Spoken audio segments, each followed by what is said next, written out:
ओम शांति। ओम शांति।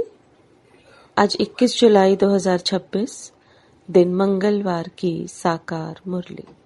आइए अब सुनते हैं मीठे मीठे बाप दादा के मधुर महावाक्यों को। मीठे बच्चे, अभी तक तुम सुनी सुनाई बातों पर चलते आए।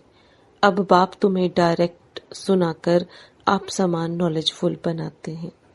प्रश्न: अच्छे पुरुषार्थी बच्चों की निशानी तथा उनकी अवस्था का गायन क्या है? उत्तर: अच्छे पुरुषार्थी बच्चे मदर फादर को पूरा पूरा फॉलो करेंगे, अपनी जीवन पर तरस खाएंगे, पूरा पूरा अटेंशन रखेंगे, थोड़ा भी समय निकाल बाबा की याद में जरूर बैठेंगे। उनकी अवस्था का गायन है अचल अडोल स्थिर। उन्हें ही महावीर कहा जाता है। गीत: भोलानाथ से निराला, गौरीनाथ से निराला कोई और नहीं। ओम शांति। भक्ति मार्ग में दुनिया सिर्फ गाती है। तुम बच्चे अभी समझते हो भक्ति मार्ग में हम भी गाते थे। अब वही भोलानाथ सम्मुख है। भोलानाथ अक्षर भक्ति मार्ग का है, ज्ञान मार्ग का अक्षर है शिव बाबा। तुम समझते हो अनादि बने बनाए ड्रामा प्लान अनुसार अब संगम युग पर बाप को आकर हमसे यह पुरुषार्थ कराना ही है। कल्प कल्प पुरुषार्थ कराते आए हैं। कितना समय तुम बच्चों ने भक्ति की है, यह भी सिद्ध कर बतलाते हैं। जिन्होंने पहले पहले भक्ति शुरू की है वही आकर ज्ञान लेंगे और फिर सूर्यवंशी बनेंगे। सतयुग में सिर्फ एक लक्ष्मी नारायण तो नहीं आते, उनकी डिनाइस्टी भी है ना। उसको कहा जाता है दैवी वर्ण। भारत में दैवी वर्ण था, अब आसुरी वर्ण है। यह है संगम। अब आसुरी से दैवी वर्ण में जाना है। बरोबर यह महाभारत लड़ाई भी वही है जो गाई हुई है, सिर्फ नाम शिव के बदले श्री कृष्ण का डाल दिया है। एक गीता खंडन हुई तो सब शास्त्र खंडन हो जाते हैं। मूल बात गीता की है। गीता पाठशालाएं व गीता भवन कितने हैं। गीता ज्ञान सुनने की पाठशाला, खुद सुनाने वाला है नहीं। जो होकर जाते हैं वह फिर गायन चलता है। बच्चों को तो रोज बाप बहुत प्यार से समझाते हैं। बच्चे जानते हैं बाबा प्यार का सागर है, सबको प्यार से सिखलाते हैं। बाबा कभी गुस्सा नहीं करते, सदैव प्यार से समझाते हैं। बच्चे, तुम सतो प्रधान थे, फिर पुनर्जन्म लेते आए हो। तुम भारतवासी ही असल देवी देवता धर्म के हो, यह भी बतलाते हैं। पहले पहले वर्षा लेने कौन आएंगे? जिन्होंने कल्प पहले लिया है वही कहेंगे बाबा आपके सिवाय हमारा सहायक और कोई नहीं। बाप क्षमा भी तब करेंगे जब संगम युग होगा। यह तो बच्चे जानते हैं कि रावण राज्य और राम राज्य यहाँ ही होता है। रावण राज्य है तब तो राम राज्य चाहते हैं। तुम जब शिव बाबा कहते हो तो बुद्धि निराकार तरफ ही जाती है, निराकार ही याद आता है। आत्मा ही बाप को पुकारती है। ऐसे भी नहीं कि परमात्मा कोई बैठ सुनते हैं। बाप समझाते हैं ड्रामा प्लान अनुसार पतितों को पावन बनाने के लिए तो मैं शरीर में आता हूँ। ऐसे नहीं कि पुकार सुनकर आता हूँ। भक्ति जब पूरी होती है तब मुझे आना ही है, ये समझने की बातें हैं। वह समय आता है बच्चे पुकारने लगते हैं। यह तो कहाँ लिखा हुआ नहीं है कि कब आएंगे। उन्होंने कल्प की आयु रॉन्ग लिख दी है। यह चित्र घर घर में होने चाहिए, जो रोज देखें और याद करें कि यह बाबा, यह दादा, यह वर्षा। बाप कहते हैं बच्चे, सतो प्रधान बनने के लिए मुझे याद करो तो खाद निकल जाएगी। यह युक्ति बाप ही समझाते हैं। यह बाप भी कहते हैं मैं भी पुरुषार्थ करता हूँ। बच्चे एक दो को सावधान कर उन्नति को पाना है। यह चित्रों की समझानी बहुत अच्छी है। शिव बाबा ब्रह्मा द्वारा स्थापना कर रहे हैं। सामने महाभारी महाभारत लड़ाई खड़ी है। इतने अनेक धर्म विनाश होंगे, उसके लिए लड़ाई जरूर चाहिए। यह बातें बच्चों को भूलनी नहीं चाहिए। बरोबर अब कलयुग घोर अंधियारा है। कितने ढेर मनुष्य हैं, जरूर विनाश होना है। सतयुग में एक धर्म होगा, जरूर 84 जन्म का चक्र भी उन्होंने ही लगाया है। यह तो सहज है। बाकी इतने सब धर्मों का जरूर विनाश होगा, फिर एक धर्म की स्थापना बरोबर हो रही है।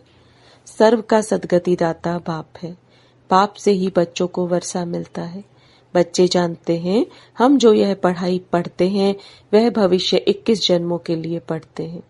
भगवानुवाच, मैं तुमको पढ़ाकर 21 जन्मों के लिए स्वर्ग का मालिक बनाता हूँ। सूर्यवंशी चंद्रवंशी घराने की बरोबर स्थापना होती है। जो जितना पुरुषार्थ करेगा उतना ऊंच पद पाएगा। तो शिव बाबा कहते हैं इन मदर फादर को फॉलो करो। इन्हों को सूक्ष्म वतन वैकुंठ में भी देखते हो, अपने को भी देखते हो। हम भी महाराजा महारानी बनते हैं, वैकुंठ का भी साक्षात्कार होता है। मानते भी हैं बरोबर भारत वैकुंठ था, श्री कृष्णपुरी थी। आज कंसपुरी है, कल कृष्णपुरी होगी। रात बदल दिन होना है। यह है आधा कल्प बेहद का दिन और आधा कल्प बेहद की रात। अंधियारे में ठोकरें ही खाते रहते हैं। ब्रह्मा की रात सो ब्राह्मणों की रात। फिर तुम ब्राह्मण से देवता बनते हो। सतयुग में ब्राह्मण होते नहीं, देवता होते हैं। यह भी बच्चे जानते हैं भारत पवित्र राजस्थान था, फिर अपवित्र राजस्थान बना है। भारत सदैव राजस्थान रहा है। राजाई चलती आती है और धर्म वालों की शुरू से ही राजाई नहीं चलती है। भगवान ही राजाई स्थापन करते हैं, भगवान ही आकर राजयोग सिखलाते हैं। वह है निराकार ज्ञान का सागर, सुख का सागर। तुम जानते हो बाबा से हमको वर्षा मिल रहा है। जरूर हमारे पुरुषार्थ की देरी है। जितना जो पुरुषार्थ करेंगे, जितना रास्ता बताएंगे, बाप कहते हैं मुझ बाप को याद करो तो तुम पतित से पावन बन पावन दुनिया के मालिक बन जाएंगे। कितना सहज है। लौकिक माँ बाप ज्ञान में अगर हैं तो बच्चों को भी आप समान बनाना पड़े। माँ बाप सच्ची कमाई करते हैं तो बच्चों को सच्ची कमाई करानी चाहिए। कोई कोई बच्चे अच्छे होते हैं, कहते हैं हम रूहानी पढ़ाई पढ़कर घर घर में यह पैगाम देते रहेंगे। बाप भी कहते हैं कि पैगंबर और मैसेंजर मैं हूँ। तुमको मैसेज देता हूँ कि घर चलो, और धर्म स्थापक तो सिर्फ आकर अपना अपना धर्म स्थापन करते हैं। मैं सबको मैसेज देता हूँ कि अब वापस चलना है। यह दुनिया अब रहने के लायक नहीं है। मुझे याद करो तो पावन बन जाएंगे। तुम पावन थे, फिर रावण ने पतित बनाया है। मैं फिर पावन बनाने आया हूँ। थोड़े समय में ही यह बॉम्ब शादी चलेंगे तो समझेंगे यह वही महाभारत लड़ाई है। तो जरूर भगवान भी होगा, परंतु वह समझते हैं गीता का भगवान श्री कृष्ण है। कितनी मूंझ है। मूंझे नहीं होते तो भगवान को आने की क्या दरकार। भक्ति मार्ग को भूल भुलैया का खेल कहा जाता है। अब बाप कहते हैं मुझे याद करने से सब भूलें खत्म हो जाएंगी। आगे अपने को देह समझते थे, अब अपने को देही समझते हो। यह सावधानी बाप भी देते हैं कि बच्चों देही अभिमानी बनो। यहाँ तुम बाप के सम्मुख बैठे हो, वहाँ सेंटर्स पर बच्चियां बैठ समझाएंगी कि शिव बाबा ऐसे कहते हैं। यहाँ तो डायरेक्ट बाप कहते हैं मैं आत्माओं से बैठ बात करता हूँ। तुम बच्चे जानते हो बाबा इन द्वारा हमको समझा रहे हैं। यह बड़ा कल्याणकारी मेला है। बाप कहते हैं निरंतर मुझे याद करो। बाबा से हमको स्वर्ग का वर्षा लेना है। बाप और स्वर्ग को याद करना है। कोई भी विकर्म नहीं करना है। अगर विकर्म करेंगे तो 100 गुना बन जाएगा। विकर्म कराने वाली है माया, उस पर जीत पानी है। इसलिए हनुमान महावीर की कथा है। तुम हनुमान महावीर हो ना, हम तो बाबा के बन गए। माया से हार नहीं सकते तो बाबा को याद करते करते सतो प्रधान विकर्मा जीत बन जाएंगे। नहीं बनेंगे तो अपना पद भ्रष्ट करेंगे। पुरुषार्थी बच्चे जो हैं वे अपनी जीवन पर तरस खाते हैं। कुछ भी हो जाए याद की यात्रा में रहेंगे, अचल अडोल स्थिर रहेंगे। विनाश तो होना ही है। सबके काका चाचा मामा गुरु गोसाई आदि सब खत्म हो जाते हैं। सतगुरु कहते हैं मैं तुमको साथ ले जाने वाला हूँ। मनुष्य तो बिल्कुल अंधियारे में है। तुम जानते हो शिव बाबा हमको साथ ले जाएंगे। कहते हैं ना काल खा गया, परंतु मैं तुमको शांति धाम में ले जाता हूँ। आत्मा शरीर छोड़ चली जाती है, काल नहीं ले जाते हैं। आत्मा को निकलना होता है। अब तो मैं खुद आया हूँ तुमको वापस ले जाने। बाबा कोई मारने आया है क्या? नहीं, तुमको पुराना शरीर छोड़ना है। आत्मा तमो प्रधान से सतो प्रधान होनी है। अब 5 तत्व भी तमो प्रधान है, इसलिए शरीर भी ऐसे बनते हैं। वहाँ सतो प्रधान तत्वों से तुम्हारे शरीर भी गोरे बनेंगे। बाप कहते हैं मैं फिर से सतयुगी आदि सनातन देवी देवता धर्म स्थापन करता हूँ। तुमने ही 84 जन्म भोगे हैं। तुम अपने धर्म को भूल गए हो और कोई धर्म अपने धर्म को भूले नहीं है। तुम अभी जानते हो हम असल में देवी देवता धर्म वाले इतने ऊंच से फिर नीच कैसे बने।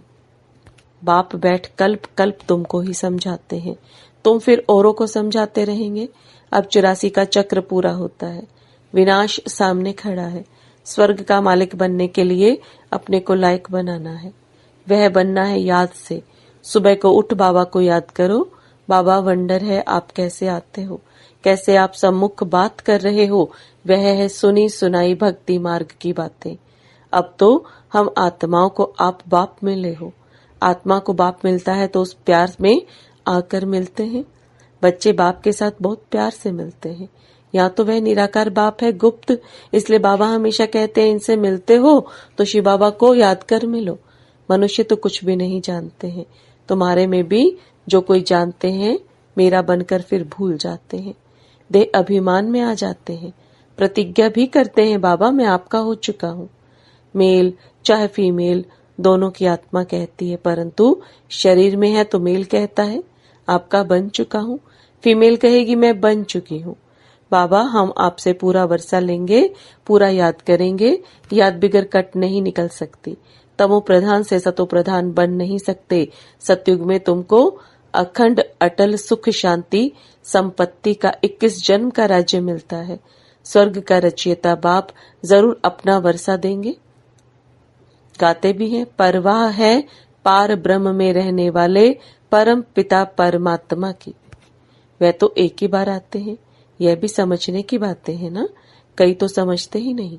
आगे चल आंख खुलेगी। थोड़ी बड़ी लड़ाई लगे, वास्तव में यह यज्ञ रचा हुआ है। लड़ाई भी है, इस यज्ञ का किसी को पता ही नहीं है। रुद्र ज्ञान यज्ञ रचा ही था कि विनाश हो। वह फिर यज्ञ रचते हैं कि विनाश ना हो, शांति हो जाए। यह यज्ञ फिर भी रचेंगे, उनको यह पता नहीं है कि विनाश होगा फिर क्या रहेगा। अभी तुम बच्चे सारे विश्व के आदि मध्य अंत को जानते हो, सबकी बेहद की जन्म कहानी को जानते हो। ऐसे कोई नहीं जो कहे कि परम पिता परमात्मा की हम जीवन कहानी बताते हैं। परमात्मा को ही सब बुलाते हैं ना, घड़ी घड़ी याद करते हैं। कहते हैं ना भगवान ने यह बच्चा दिया, यह किया। कोई कोई यह समझते हैं जिसकी वस्तु थी उसने ले ली। ऐसे भी कोई समझदार पुरुष होते हैं। अनेक प्रकार के मनुष्य हैं। अब तुमको बाप मिला है तो बाप को ही याद करना है। याद से ही कमाई होती है। तुम विष्णुपुरी के मालिक बन जाएंगे। तुम सतयुग से लेकर कलयुग अंत तक सारे चक्र को जानते हो। तुम्हारी बुद्धि में हूबहू ऐसा है जैसे बाप की बुद्धि में है, इसलिए उनको ज्ञान का सागर नॉलेजफुल कहा जाता है। अभी तुम बाप से वर्षा ले रहे हो। तुम बच्चों को अचल स्थिर रहना चाहिए। ऐसे नहीं कि माया घड़ी घड़ी आकर डोलायमान करे। शर्म बूटी अर्थात छुई मुई नहीं बनना है। बाप को याद नहीं करने से मुरझा जाते हैं। बाप को याद करने का पुरुषार्थ तुम कर रहे हो। समय नजदीक आएगा फिर तुम देखेंगे हमारा पुरुषार्थ अब पूरा होता है। अंत आ गई। अच्छा, मीठे मीठे सिकिलते बच्चों प्रति माता पिता बाप दादा का याद प्यार और गुड मॉर्निंग। रूहानी बाप की रूहानी बच्चों को नमस्ते।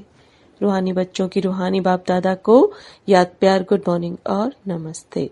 धारणा के लिए मुख्य सार। रूहानी पढ़ाई पढ़कर सच्ची कमाई करनी और करानी है। घर चलने का मैसेज सबको देना है। अब कोई भी विकर्म नहीं करना है। सवेरे उठकर प्यार से बाप को याद करना है। छोटी मोटी बातों में झरमुई झगमुई नहीं बनना है। छुई मुई नहीं बनना है। अवस्था को अचल अडोल बनाना है। वरदान, नॉलेज की लाइट माइट द्वारा अपने लक को जगाने वाले सदा सफलता मूर्त भव। नॉलेज की लाइट माइट द्वारा अपने लक को जगाने वाले सदा सफलता मूर्त भव। अब आप दादा के वरदान को विस्तार में समझेंगे। जो बच्चे नॉलेज की लाइट और माइट से आदि मध्य अंत को जानकर पुरुषार्थ करते हैं उन्हें सफलता अवश्य प्राप्त होती है। सफलता प्राप्त होना भी लक की निशानी है। नॉलेजफुल बनना ही लक को जगाने का साधन है। नॉलेज सिर्फ रचयिता और रचना की नहीं, लेकिन नॉलेजफुल अर्थात हर संकल्प, हर शब्द और हर कर्म में ज्ञान स्वरूप हो, तब सफलता मूर्त बनेंगे। अगर पुरुषार्थ सही होते भी सफलता नहीं दिखाई देती है तो यही समझना चाहिए कि यह असफलता नहीं, परिपक्वता का साधन है। स्लोगन: न्यारे बनकर कर्मेंद्रियों से कर्म कराओ तो कर्मातीत स्थिति का अनुभव सहज कर सकेंगे। न्यारे बनकर कर्मेंद्रियों से कर्म कराओ तो कर्मातीत स्थिति का अनुभव सहज कर सकेंगे। ये अव्यक्त इशारे ज्वाला स्वरूप स्थिति में रह शक्तिशाली याद का अनुभव करो। जब योग में बैठते हो तो समाने की शक्ति सेकंड में यूज करो। सेवा के संकल्प भी समा जाएं, इतनी शक्ति हो जो स्टॉप कहा और स्टॉप हो जाए। फुल ब्रेक लगे, ढीली ब्रेक नहीं। अगर 1 सेकंड के बजाय ज्यादा समय लग जाता है तो समाने की शक्ति कमजोर कहेंगे। ओम शांति। Om Shanti.